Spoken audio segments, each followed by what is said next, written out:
Hello students, welcome to our channel general studies with Anoop Kumar Verma.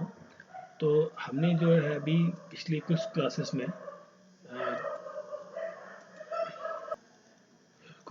में geography के कुछ important MCQs को कवर किया है। तो आज से हम इंडियन पॉलिटी, ठीक है, इंडियन पॉलिटी के एमसीक्यूज़ को स्टार्ट करेंगे। तो जिसमें आज का जो हमारा टॉपिक रहेगा हिस्टोरिकल बैकग्राउंड, ठीक है, हिस्टोरिकल बैकग्राउंड से रिलेटेड जो जो एमसीक्यूज़ के फॉर्मेट में क्वेश्चंस आए हुए हैं पिछले प्रीवियस ईयर्स में और जो बन सकते हैं बेस्ट पॉसिबल, उनको हम डिस्कस करने की कोशिश करेंगे, ठीक है। तो इसमें अब जो हिस्टोरिकल बैकग्राउंड का जो सेक्शन है इंडियन पॉलिटी के अंदर, ये आपका आता है जो आपका 1773 से लेके आपका 1947 तक में जितने भी एक्ट्स आए उन सभी से रिलेटेड जितने भी एमसीक्यूज़ होते हैं उन सबको हम इसमें डिस्कस करेंगे। तो चलिए शुरू करते हैं अपने पहले क्वेश्चन के साथ। तो हमारा पहला क्वेश्चन है, देखिए पहला क्वेश्चन क्या है, which of the following act legislative council of India, ठीक है, receives the power to discuss in the budget. ये एक्ट्स दिए हुए हैं 1861 का, 92 का, 1909, 1919 का। इन सभी एक्ट्स में किस एक्ट में जो बजट है, बजट पे डिस्कस करने के लिए जो पावर है वो इंडियंस को मिली थी, जो भारतीय लोग थे उनको बजट में डिस्कस करने की का जो अधिकार है वो किस एक्ट में मिला था, ठीक है, ये पूछा गया है। तो सबसे पहले हम हर एक्ट के बारे में जो जो उसके इंपॉर्टेंट चीज़ें हैं उनको देख लेते हैं, फिर हमें उससे आंसर मिल जाएगा, ठीक है। तो देखिए जो सबसे पहला एक्ट है आपका 1861 का, ठीक है, कौन सा 1861। तो इस एक्ट में क्या हुआ कि जो आपकी इससे पहले वाला जो एक्ट था आपका, ठीक है, उसमें जो आपका 1858 का जो एक्ट था उसमें क्या है, आपकी जो कंपनी है, कंपनी की पावर्स को, कंपनी की कुछ पावर्स को क्या कर लिया गया था, छीन लिया गया था, ले लिया गया था। तो इस वाले एक्ट में क्या हुआ कि जो पावर्स हैं किसकी, लेजिस्लेटिव पावर किसकी, मद्रास और बॉम्बे की, ठीक है, वो उन्हें वापस कर दी गई, जो कि ले ली गई थी किस वाले एक्ट में, ये 1853 का जो एक एक्ट आया था, सॉरी 1833 का, 1833 के जो एक्ट में पावर्स ले ली गई थी वो वापस उन्हें कर दी गई 1861 के एक्ट में। किसकी पावर्स, बॉम्बे एंड मद्रास की, ठीक है। और इसमें गवर्नर जनरल जो थे उनको क्या दे दी गई, वीटो पावर दे दी गई, और क्या कि वो क्या इशू कर सके, ऑर्डिनेंस, क्या इशू कर सकते थे, ऑर्डिनेंस इशू कर सकते थे, और वो ऑर्डिनेंस जो है वो 6 मंथ के लिए वैलिड रहता था, ठीक है। और इसी एक्ट के दौरान जो है किसी इसकी प्रचलन में आया, यह पोर्टफोलियो सिस्टम, पोर्टफोलियो सिस्टम जो है वो इंट्रोड्यूस किया गया था इसी एक्ट में 1861 में। फिर बात करते हैं इंडियन काउंसिल एक्ट 1892 की, ठीक है। तो 1892 का जो एक्ट था, इस एक्ट में बेसिकली क्या हुआ कि जो इनडायरेक्ट इलेक्शन है, किसकी बात की गई, इनडायरेक्ट इलेक्शन की, ठीक है, इनडायरेक्ट इलेक्शन की बात की गई। और इसमें बात की गई कि जो इंडियंस हैं, जो लेजिस्लेटिव काउंसिल होगी उसमें जो इंडियन मेंबर्स हैं, ठीक है, उनको क्या है, बजट में डिस्कस करने का अधिकार दिया जाता है, ठीक है। बट उनको किस चीज़ से राइट से वंचित रखा गया, वोटिंग करने के, कि वो वोट नहीं कर सकते, जो मेंबर्स होंगे वो वोट नहीं कर सकते बट वो डिस्कस कर सकते हैं। तो जो क्वेश्चन था आपका उसका आंसर आपको मिल गया, इंडियन काउंसिल एक्ट 1892 के एक्ट में बजट के अंदर डिस्कस करने का अधिकार भारतीयों को मिल गया था। अब चलिए बाकी दोनों को भी हम देख लेते हैं थोड़ा सा। 1909, तो जो 1909 है इस एक्ट को कहा जाता है 1909 के एक्ट को कहा जाता है आपके मॉर्ले मिंटो रिफॉर्म। किस नाम से जाना जाता है ये कहा जाता है मॉर्ले मिंटो रिफॉर्म के नाम से जाना जाता है, ठीक है। अब ये लॉर्ड मॉर्ले जो थे, ये थे secretary of the state. Secretary of state कौन होता था, सेक्रेटरी ऑफ स्टेट वो होता था जो कि ब्रिटिश पार्लियामेंट का मेंबर होगा, वो भारत भेजा जाता था as a secretary of state की तरफ बनता था, ठीक है। और मॉर्ले तो वो थे लॉर्ड मॉर्ले, और लॉर्ड मिंटो जो थे वो वॉइस रॉय थे, ठीक है, आपके वॉइस रॉय थे आपके लॉर्ड। तो इसी एक्ट में जो आपकी लेजिस्लेटिव काउंसिल थी सेंटर में, ठीक है, उसमें क्या है, जो गवर्नर जनरल की काउंसिल थी, गवर्नर जनरल की जो काउंसिल थी, गवर्नर जनरल की जो काउंसिल थी उसमें जो मेंबर्स है उनकी संख्या बढ़ा दी गई, जो पहले 16 थी वो इसमें बढ़ा के कितनी कर दी गई थी, 60 कर दी गई थी, ठीक है। और इसी एक्ट में किसकी बात कर दी थी, कम्युनल कम्युनल इलेक्टोरेट, ठीक है, एक सेपरेट इलेक्टोरेट की बात करी गई मुस्लिम कम्युनिटीज़ के लिए, ठीक है। ओके, ठीक है, ये था आपका 1909 के बारे में। फिर हम बात करते हैं 1919 के एक्ट के बारे में। तो 1919 का जो एक्ट था, इसे इसे माउंटेग्यू क्लेम्सफोर्ड रिफॉर्म भी कहा जाता है, ठीक है। तो माउंटेग्यू कौन थे? माउंटेग्यू थे आपके सेक्रेटरी ऑफ इंडिया, ठीक है, और आपके जो क्लेम्सफोर्ड थे, लॉर्ड क्लेम्सफोर्ड, ये था आपके वॉइस रॉय, ठीक है। तो ये जो क्वेश्चन था आपका, कि क्वेश्चन था कि बजट के बारे में, तो ये सब बात चीज़ें हमने हर जो जितने भी एक्ट आए इनके बारे में थोड़ी थोड़ी बातें जान ली। तो जो क्वेश्चन था आपका, उसका जो करेक्ट आंसर है वो है option number B, Indian council act 1892 में। क्लियर? चलिए फिर देखते हैं, नेक्स्ट क्वेश्चन है हमारा, by which of the following act was the federal court of India. Federal court of India जो है वो किस एक्ट के द्वारा बनाई गई? देखिए, ये जितने भी ऑप्शंस दिए हुए हैं, ये हमने 1861 की बात करी। 1861 में हमें क्या मिला था? बजट पे डिस्कस करने की बात करी थी, कि जो भारतीय लोग हैं उन्हें बजट में वो डिस्कस कर सकते हैं। 1909 ये आपका क्या था? ये था मॉरले मिंटो रिफॉर्म, जिसमें कम्युनल इलेक्टोरेट की बात की गई, ठीक है। और फिर ये 1909, ठीक है, ये था आपका क्लेम्सफोर्ड माउंटेग्यू क्लेम्सफोर्ड जो आपका एक्ट था रिफॉर्म, वो है, ठीक है। तो इनमें से किसी में भी एक्चुअली बेसिकली जो आंसर होगा इस क्वेश्चन का, वो होगा option number D, none of the above. तो ये तो हो गया कि ऑप्शन आंसर मिल गया आपको। तो बट एक्चुअली में जो फेडरल कोर्ट ऑफ इंडिया है वो बना कब था? तो जो फेडरल कोर्ट ऑफ इंडिया है वो बना था आपका गवर्नमेंट ऑफ इंडिया एक्ट 1935 के तहत, ठीक है। ये कब बना था? इसके अकॉर्डिंग ये बना था, और ये इस्टेब्लिश हुआ था 1 अक्टूबर 1937 को। अगर जो कहीं ऑप्शन में मिले आपको 1937 या 1 अक्टूबर, तो वो डेट होगी आपकी, और या फिर गवर्नमेंट ऑफ इंडिया एक्ट 1935 के अकॉर्डिंग, ठीक है। और इसमें जो है, जो चीफ जस्टिस थे, चीफ जस्टिस वो थे सर म्योरिस म्योरिस गॉयर म्योरिस गॉयर, ठीक है, सर म्योरिस गॉयर जो थे चीफ जस्टिस थे यहाँ पे, ठीक है। तो हमारा आंसर क्या है इसमें? None of the above. But जो actual federal court of India बनी थी वो बनी थी आपकी 1935 के एक्ट के अकॉर्डिंग 1 अक्टूबर को। क्लियर? फिर देखते हैं अपना नेक्स्ट क्वेश्चन।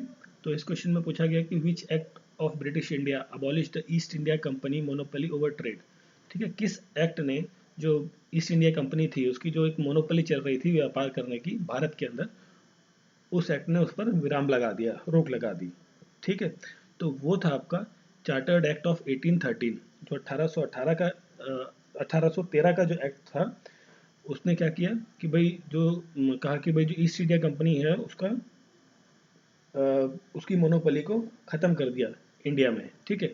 और बस इस चीज़ की फ्रीडम दी गई कि जो ईस्ट इंडिया कंपनी है वो किस चीज़ पर ट्रेड कर सकती है? वो चाय पर, और चाइना के साथ जितना व्यापार है, जो व्यापार है उस पर अपना काम कर सकती है, और चाय का व्यापार ईस्ट इंडिया स्पेसिफिकली कर सकती है, ठीक है।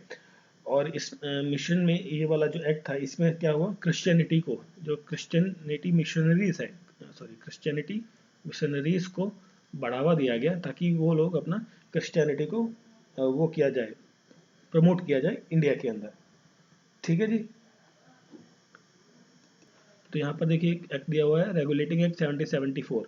ये काफ़ी ज़्यादा इंपॉर्टेंट एक्ट है। और इस एक्ट में क्या हुआ कि जो 1774 का एक्ट है, इसमें जो ब्रिटिश गवर्नमेंट थी उसने क्या किया? कंट्रोल ले लिया, किसका कंट्रोल एंड रेगुलेट किया?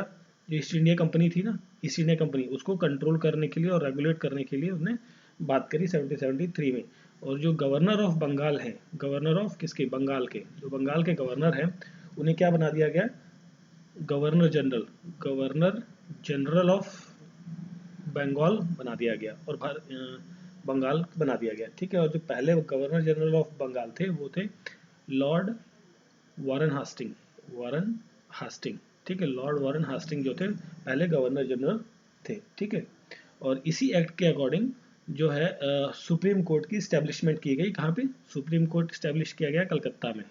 कलकत्ता के अंदर सुप्रीम कोर्ट स्टैब्लिश किया गया, जिसमें एक चीफ जस्टिस थे और 3 अन्य जज थे, ठीक है। जिसमें जो चीफ जस्टिस थे उनका नाम कई बार हो सकता है पूछा जाए, वो थे एलिजा इम्प्ले इम्प्ले, एलिजा इम्प्ले जो थे फर्स्ट चीफ जस्टिस थे जब ये 1773 में रेगुलेटिंग एक्ट के अकॉर्डिंग जो सुप्रीम कोर्ट कलकत्ता के अंदर बना, ठीक है। और जो फिर हम बात करते हैं इंडियन इंडिपेंडेंस एक्ट 1947, तो इस एक्ट के अकॉर्डिंग भारत को आज़ादी दी गई। और इसमें एक चीज़ आती है 3 जून प्लान, 3 जून प्लान जिसे माउंट बैटन प्लान भी कहा जाता है, ठीक है। तो जो क्वेश्चन था आपकी मोनोपोली ट्रेड पर जो ख़त्म कर दी गई ईस्ट इंडिया कंपनी की, तो वो था चार्टर्ड एक्ट 1813। क्लियर।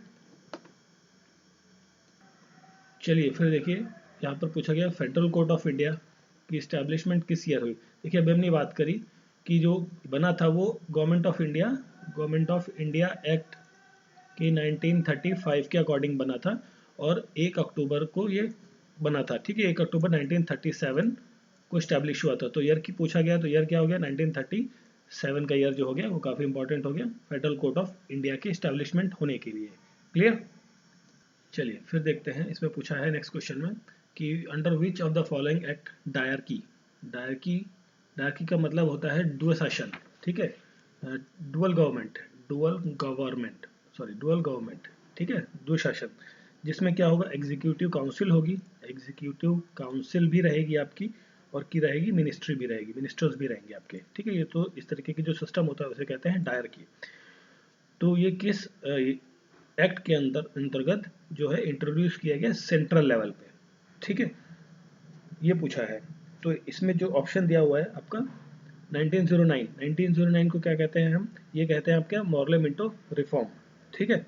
इसमें कम्युनल इलेक्टोरेट की बात करी गई थी 1909 में। फिर आपका 1919 का जो एक्ट आया है, इस एक्ट में जो आपका जो डायरकी है वो कहाँ पे इंट्रोड्यूस किया गया था, प्रोविंशियल डायरकी जो लगाई गई थी, मतलब जो प्रांत थे वहाँ पर डायरकी लगाई गई थी। ये डुअल सिस्टम जो भी आपका एग्जीक्यूटिव काउंसिलर और मिनिस्टर वाली पाते हैं, ठीक है।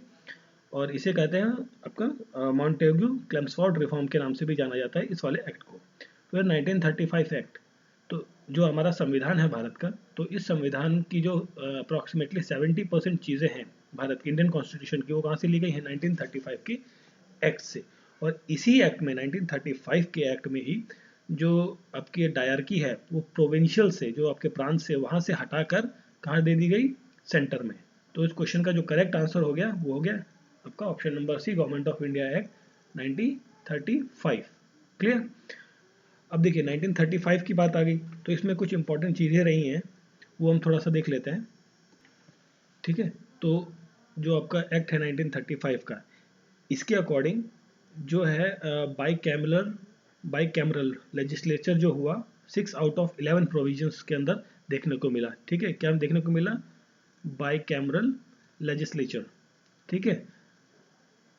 और इसके अंदर आपका जो ऑल इंडिया फेडरेशन है, ऑल इंडिया फेडरेशन की स्टैब्लिशमेंट के बारे में भी देखने को मिला, ठीक है। और रिजर्व बैंक RBI, ठीक है, रिजर्व बैंक ऑफ इंडिया, ये भी आपकी 1935 के एक्ट के अकॉर्डिंग ही बना था, ठीक है। और establishment of public service commission जो आपका UPSC है, यूनियन पब्लिक सर्विस कमीशन, वो भी 1935 के एक्ट के अकॉर्डिंग ही बना था, ठीक है। और फिर है आपका इंडियन इंडिपेंडेंस एक्ट, जो इंडियन इंडिपेंडेंस एक्ट है आपका, ठीक है, इसके अकॉर्डिंग हमें आज़ादी मिली थी कब, 15 अगस्त 1947 को, ठीक है। और इसे माउंट बैटन प्लान भी कहा जाता है। और माउंट बैटन जो है आपके कौन थे, माउंट बैटन, ये थे आपके first governor general of independent India. जो governor general of independent India जो थे वो कौन थे, पहले और आखिरी, है ना, माउंट बैटन, ठीक है जी, Mountbatten plan under the prime ministership of Pandit Jawaharlal Nehru, ठीक है। चलिए फिर हम बात करते हैं, नेक्स्ट क्वेश्चन है हमारा, the Indian legislature was made by cameral for the first time. ये फर्स्ट टाइम जो इंडियन लेजिस्लेचर है वो कब बाई कैमरल बना, तो ये बना था, अभी हमने पिछले क्वेश्चन में बात की थी 1919 के एक्ट में, ये था माउंटेग्यू क्लेम्सफोर्ड रिफॉर्म, ठीक है। और इसमें माउंटेग्यू कौन थे, माउंटेग्यू थे आपके सेक्रेटरी ऑफ द स्टेट और क्लेम्सफोर्ड थे आपके वॉइस रॉय, ठीक है, उस ड्यूरेशन में। तो इसके गवर्नमेंट ऑफ इंडिया एक्ट 1919 के अकॉर्डिंग बाई कैमरल बना था भारत का लेजिस्लेचर पहली बार। अब देखिए इसमें होता क्या है कि दो तरीके के हाउसेस बनाए जाते हैं, ठीक है। एक आपका अपर हाउस, ठीक है, अपर हाउस जिसे आप राज्यसभा कहते हैं आज की डेट में, और एक होता है लोअर हाउस, ठीक है, लोअर हाउस जिसे आप कहते हैं लोकसभा, है ना, लोकसभा, ठीक है। तो जो अपर हाउस था, जो काउंसिल ऑफ स्टेट्स थी अपर हाउस, उसमें कितने लोग थे, 60 लोग थे उस टाइम पर, और जिसमें से 34 लोग जो थे इलेक्टेड थे, और बाकी जो रेस्ट ऑफ द 16 लोग बचे वो क्या थे, नॉमिनेटेड थे। कहाँ से, प्रिंसली स्टेट से। और फिर हम बात करें लोअर हाउस की, तो लोअर हाउस में कितने लोग थे, लोअर हाउस में थे 140 लोगों की संख्या थी टोटल स्ट्रेंथ, जिसमें कि 100 लोग जो थे वो आपके इलेक्टेड रहेंगे, और जो 40 लोग थे वो आपके नॉमिनेटेड मेंबर्स होंगे, ठीक है। तो ये सब चीज़ें थी आपकी गवर्नमेंट ऑफ इंडिया एक्ट 1919 में, जो इसे कहते हैं माउंट आबू क्लेम्सफोर्ड रिफॉर्म के नाम से भी जाना जाता है। क्लियर। और गवर्नमेंट ऑफ इंडिया एक्ट 1935 जिसके अकॉर्डिंग आरबीआई बना आपका, ठीक है। और भी कई सारी चीज़ें रही जो हमने अभी पिछली क्वेश्चंस में डिस्कस की हैं, ठीक है। चलिए फिर देखते हैं next question. The power of president to issue ordinance is relax in, ठीक है। जो राष्ट्रपति हैं उनकी जो अधिकार है कि ऑर्डिनेंस को इशू कर सकते हैं, वो किस के अंतर्गत निहित है, किस एक्ट के अंतर्गत आता है, ये पूछा गया है। तो ये आता है बेसिकली आपका जो है गवर्नमेंट ऑफ इंडिया एक्ट 1935, ठीक है, जिसको आर्टिकल नंबर 123, आर्टिकल नंबर 123 जो कहता है आपका भारतीय संविधान का, वो कहता है कि भाई आपका जो प्रेसिडेंट है वो ऑर्डिनेंस इशू कर सकते हैं। कब इशू कर सकते हैं, जब आपकी संसद या जो लेजिस्लेचर है आपका वो वर्किंग में ना हो, फंक्शनिंग में ना हो, ठीक है। और ये जो ऑर्डिनेंस है वो कब तक वैलिड रहता है, 6 मंथ तक, ठीक है, 6 मंथ तक, और 6 मंथ के बाद वो नलिफाइड हो जाता है, ठीक है। तो जब भी नेक्स्ट फर्स्ट मीटिंग बैठेगी आपकी सेशन की, तो उसमें उस बिल ऑर्डिनेंस से रिलेटेड कोई बिल लाकर उसको एज अ लॉ बनाना इम्पोर्टेंट है या अनिवार्य हो जाता है, ठीक है। और ये गवर्नमेंट ऑफ इंडिया एक्ट 1935 के सेक्शन 42 के तहत प्रेसिडेंट को पावर मिली है कि वो ऑर्डिनेंस इशू कर सकते हैं। क्लियर। चलिए फिर नेक्स्ट क्वेश्चन है आपका। In the federation establishment by the government of India act 1935 residuary power were in the given to, जो रेसिडुअरी पावर्स, जो बहुत सारी ऐसी ताकतें होती हैं, पावर्स होती हैं जो किसी भी पर्टिकुलर सेक्शन में या किसी फील्ड में किसी को भी डिवाइडेड नहीं की गई है, ठीक है। तो उस तरीके की जो पावर है वो किसके पास रहती है, बेसिकली रेसिडुअरी पावर की बात कर रहे हैं यहाँ। तो रेसिडुअरी पावर जो रहती है किसके पास, वो रहती है आपकी गवर्नर जनरल के पास, ठीक है। तो 1935 के एक्ट के अकॉर्डिंग गवर्नर जनरल के पास ये रेसिडुअरी पावर्स आपकी क्या रहती हैं, ठीक है। चलिए फिर देखते हैं next question. The proposal for framing of constitution of India, Bharat का कोई संविधान बनना चाहिए ऐसा जो प्रपोजल था वो फ्रेम करने के लिए by an elected constituent assembly, ठीक है। ये किसके द्वारा कहा गया है इस तरीके का कि भारत का भी कोई एक संविधान होना चाहिए जिसके तहत भारत में जो है राज किया जाए या उसकी सरकार चले, ठीक है। तो ये कहा गया था आफ्टर वर्ल्ड वॉर टू, ठीक है, वर्ल्ड वॉर टू, ठीक है। वर्ल्ड वॉर टू जो है आपकी कब से चली थी, 1939 से लेके ये लगभग 1944 तक वर्ल्ड वॉर टू आपकी रही थी, ठीक है। तो ये बात कही थी क्रिप्स मिशन ने, क्रिप्स मिशन ने ये चीज़ कब कही, 1942 के अंतर्गत कही, और ये कहा कि वर्ल्ड वॉर टू जब ख़त्म हो जाएगी, लड़ाई ख़त्म हो जाएगी, तो उसके बाद जो है भारत अपना एक संविधान बना सकता है, और जिसके तहत वो इलेक्टेड मेंबर्स को कॉन्स्टिट्यूएंट असेंबली में लाके अपना गवर्नमेंट को रन अप कर सकते हैं, ठीक है। क्लियर। अब देखिए यहाँ पर एक नाम दिया हुआ है साइमन कमीशन। तो जो साइमन कमीशन है, तो ये साइमन कमीशन कब आया था, ये आया था 1929 में अप्रॉक्सीमेट, ठीक है। तो ये क्या था कि साइमन जो आपका 1919 के जो एक्ट था, ठीक है, उसमें जो जो प्रोविजन किए गए उनकी इंक्वायरी के लिए कि वो प्रोविजंस को प्रॉपरली फॉलो अप किया जा रहा है या नहीं किया जा रहा है, उस पर इंक्वायरी या एक कमेटी बनाई गई। तो उसका कमीशन का नाम था साइमन कमीशन। तो वो भारत आ रहा था उन चीज़ों को देखने के लिए कि वो सब चीज़ें कैसी चल रही हैं। बट इसका क्या हुआ, इंडिया में भारत में विरोध हुआ। अभी विरोध क्यों हुआ, क्योंकि इस कमीशन के अंदर जितने भी मेंबर्स थे वो कौन थे, नॉन इंडियंस थे, वो सारे ब्रिटिशर्स थे, इंडियंस इस कमीशन के अंदर थे ही नहीं। तो जिसका विरोध किया गया कई जगहों पे, ठीक है। और इसमें काफ़ी ज़्यादा हिंसक झड़पें देखने को मिली बीच में, ठीक है। और इसी झड़प में जो एक गरम दल के नेता, ठीक है, एक्सट्रीमिस्ट जिन्हें कहा जाता है, जो लाला लाजपत राय हैं, लाला लाजपत राय, उनकी मृत्यु हो गई, ठीक है, जब लाठीचार्ज पुलिस के द्वारा किया गया था उग्र भीड़ पर, ठीक है। तो उसके दौरान लाला लाजपत राय की सर पर चोट लगने की वजह से मृत्यु हो गई थी। तो ये है आपका साइमन कमीशन। देख चलिए फिर देखते हैं नेक्स्ट क्वेश्चन हमारा।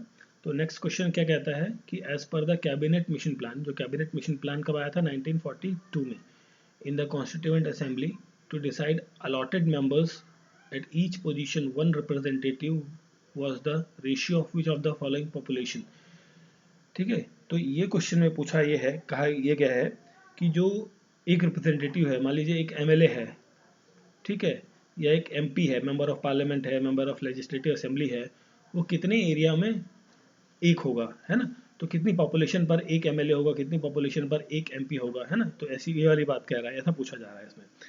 तो ये जब 19 आपकी बात, ये बात हो रही है आपकी 19 कब की 46 में, जब ये कॉन्स्टिट्यूएंट असेंबली बन रही थी, है ना, 1946 की बात है ये, ठीक। तो उस टाइम पर जो पॉपुलेशन का रेशियो रखा गया कि एक आपका जो मेंबर रहेगा रिप्रेजेंटेटिव, आपका एक रिप्रेजेंटेटिव कितनी पॉपुलेशन पे रहेगा, ये रहेगी पॉपुलेशन आपकी 10 लाख की, ठीक है। तो 10 लाख की पॉपुलेशन जो होगी उतने पर एक रिप्रेजेंटेटिव रहेगा, ठीक है।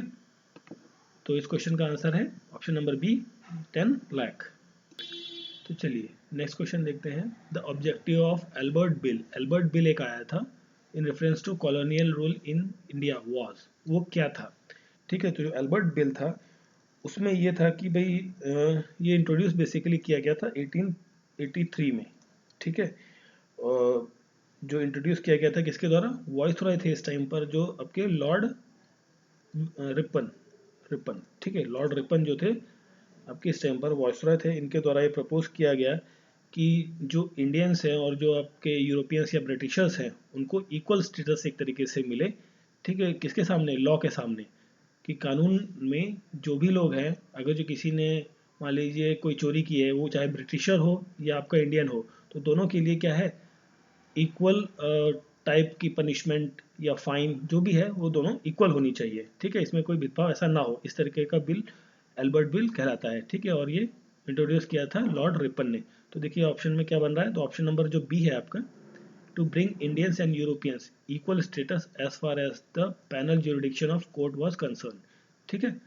तो ऑप्शन नंबर बी क्या रहेगा आपका करेक्ट आंसर रहेगा इस क्वेश्चन का, ठीक है। सो ये थे आपके कुछ इंपॉर्टेंट क्वेश्चंस आपके हिस्टोरिकल बैकग्राउंड के। और नेक्स्ट क्लास में भी हम ऐसे ही कुछ इंपॉर्टेंट क्वेश्चंस को थोड़े थोड़े 10 से 15 क्वेश्चंस को हम डिस्कस करते चलेंगे, ताकि आपका अच्छे से रिवीजन होता रहे। और मैं कोशिश कर रहा हूँ कि मतलब जो भी क्वेश्चन है उसके साथ जितने भी इंपॉर्टेंट चीज़ें हैं लिंक करती हैं उन सबको भी हम कवर करते रहें, ताकि आपके आसपास के डिफरेंट वेराइटी ऑफ क्वेश्चंस भी तैयार होते रहें, ठीक है। तो अगर जो आपको वीडियो अच्छा लगा है तो please like, subscribe and forward ज़रूर करें अपने दोस्तों को। Thank you for watching.